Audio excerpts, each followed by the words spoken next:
savez pourquoi j'ai fait cette grande cabine-là? Parce que maintenant, dans les studios maintenant, c'est la cabine de son, elle est plus grande que ça. Et la cabine où les artistes jouent, c'est tout petit. Parce qu'il y a un seul chanteur ou bien un truc et tout ça, c'est des machines.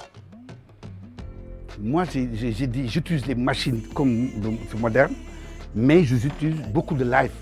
En me disant, quand j'enregistre un groupe, quand on joue, on met tous les musiciens sur là. Nous, par exemple, avec ce qui se passe actuellement, on est obligé, par exemple, ça, vous voyez, ce que vous voyez comme ça, c'est du live, complètement.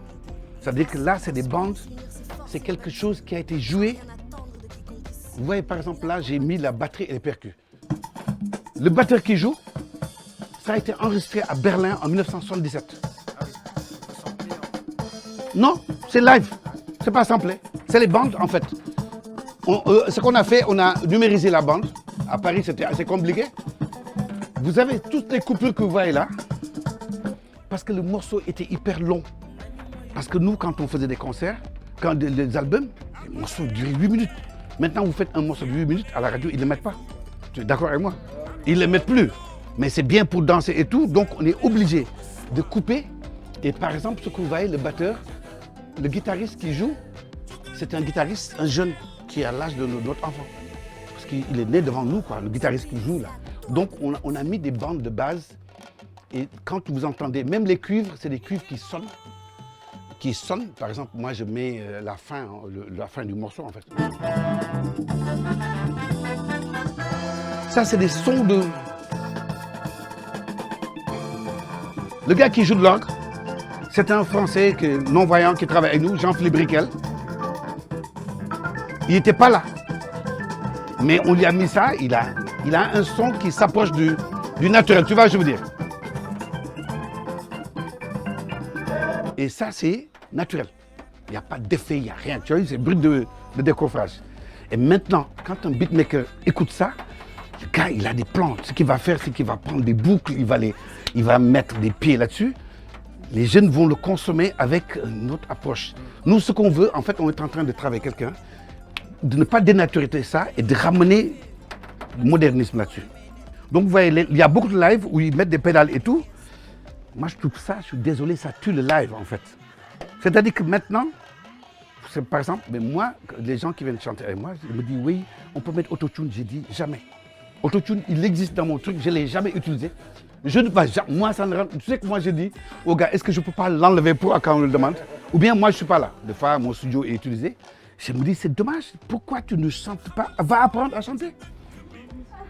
Ouais, on comprend ça. Moi, je suis amoureux des belles mélodies. Et ici, en fait, il y a un jeune qui est passé, c'est dommage là, qui chante hyper bien. C'est-à-dire que vous faites des harmonies. Moi, quand je travaille avec quelqu'un, je ne mets pas de machine, je mets au piano. Et je dis vraiment, on va essayer de chanter un truc. Et après, on sent si on peut continuer avec lui ou quoi. C'est-à-dire que tu fais des harmonies simples pour voir comment il peut aller. Là, ça chante juste et dis bon, on va essayer. Si vous croyez à cet artiste en disant que ouais, c'est le meilleur du monde, et alors que si tu veux, tout est trafiqué dans la cabine, désolé quoi. Donc moi, j'ai des principes quand je travaille, mais ça, c'est mon esprit de vieille génération où c'était le live. Il n'y avait pas d'effet, à la limite, une petite réverb pour éclaircir la voix, et c'était fini en fait. Moi, je travaille avec un DJ qui est à Londres, un gars qui s'appelle Pascal. Il vient souvent ici. La dernière fois, il est venu ici, il fait du break-and-beat, je sais pas quoi, un truc vachement compliqué. Moi, je ne connaissais pas. Il me dit, ouais, il m'a expliqué. Je dis, bon, écoute, il est venu avec un batteur néo-zélandais. Un gars qui est un musicien de jazz, mais qui aime bien les trucs là. Tu vois, le break-and-beat, c'est des beats qui sont... On ne peut même pas comment l'expliquer. Il est resté 15 jours, on a fait venir des percussionnistes, on a fait une fusion ici. Mais quand j'ai vu le résultat, et je faisais des boucles en fait, je faisais des harmonies sur 8 mesures et tout. Il a monté ça chez lui. Et quand j'ai écouté, j'ai l'impression que j'ai joué 4 heures de temps. Mais c'est vachement bien monté et on sent le live là-dessus. On ne sent pas les coupures. Il n'y a que le batteur qui a fait un truc. Les percussionnistes ont été découpés, moi mes harmonies ont été découpées.